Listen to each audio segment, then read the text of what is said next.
Cluster news today और मैं हूं आपके साथ मानवी ठाकुर। शुरुआत करते हैं आज की खास खबरों से। अपनी आगामी फिल्म हक के बारे में अभिनेता इमरान हाशमी ने कहा, यह 1985 के उस मामले से प्रेरित है जिसमें अहमद खान ने शाहबानो को तलाक दिया था। यह एक ऐतिहासिक मामला था।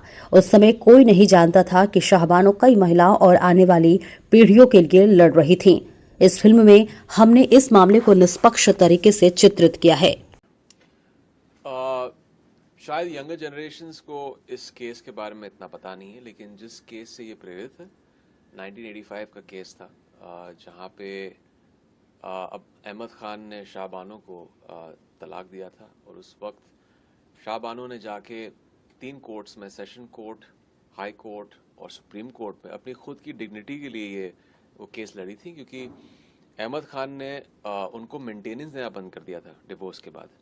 और शाहबानो ने कहा था कि मैं एक मुसलमान हिंदुस्तानी औरत हूँ पहले, और मुझे सेक्युलर लॉ और कॉन्स्टिट्यूशनल लॉ के अंडर अपनी मेंटेनेंस मिलनी चाहिए बियॉन्ड मुस्लिम पर्सनल लॉ। तो ये तब उन्होंने मुद्दा उठाया था, और उस वक्त लैंडमार्क केस था। उस वक्त हमें पता नहीं था, लेकिन शाहबानो आने वाली बहुत सारी औरतों के लिए, अलग अलग आने वाली पीढ़ियों के लिए लड़ रही थी। तो ये एक बहुत ही, उस वक्त भी देश 2 हिस्सों में बंट चुका था इस आर्ग्यूमेंट पर, क्योंकि एक साइड था रिलीजन का लॉ, एक साइड था एक secular all encompassing constitutional law हर सिटीजन के लिए। ऑब्वियसली फिर वर्डिक्ट जो आया, फिर भी हमें एक्सेप्ट करना पड़ता है, लेकिन एक हमेशा एक टिल्ट होता है ना कि एक पर्सनल लॉ भी एक रिलीजन का एक बहुत ही सेक्रेड और सैक्रोसैंक्ट होता है।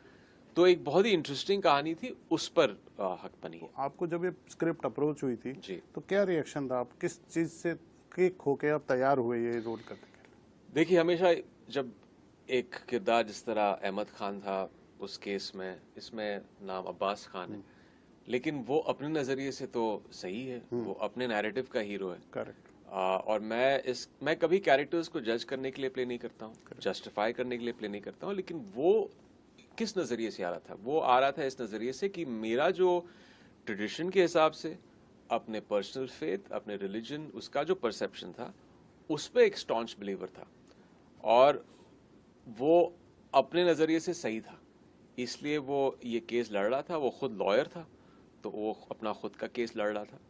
तो it was a very interesting dynamic. और मैं फिर से कहूँगा कि मैं जस्टिफाई करने के लिए कैरेक्टर प्ले नहीं कर रहा हूँ। मैं इस कैरेक्टर को भी एक विलन की तरह नहीं देखता हूँ। अगर मैं खुद इसको एक विलन की तरह देखने लगूं, तो मैं वैसे ही प्ले करूंगा उसको। ये ऐसी फिल्म है जहां पे आप जब थिएटर से बाहर निकलेंगे, हाँ, it is pro women, women, एक उनकी डिग्निटी के लिए, उनकी इक्वालिटी ऑफ राइट्स के लिए वो एक मुद्दा हमने उठाया। But at the same time, अगर आपको लगे जहां फाइनल मोनोलॉग और फिल्म के दौरान आपको लगे अच्छा, अहमद भी, अब्बास भी कहीं अपने नजरिए से, क्योंकि जो एनवायरनमेंट में पला बड़ा था, जो उसकी कंडीशनिंग थी, वो सही था अपनी तरफ, तो हमने अपना काम कर लिया है। तो ये फिल्म किसी तरह का जजमेंट हम नहीं दे रहे, उंगली नहीं उठा रहे, बस एक बहुत ही अनबायस्ड तरीके से हमने केस को आपको दिखाया। फिर आप आप पे है, आप किस नजरिए से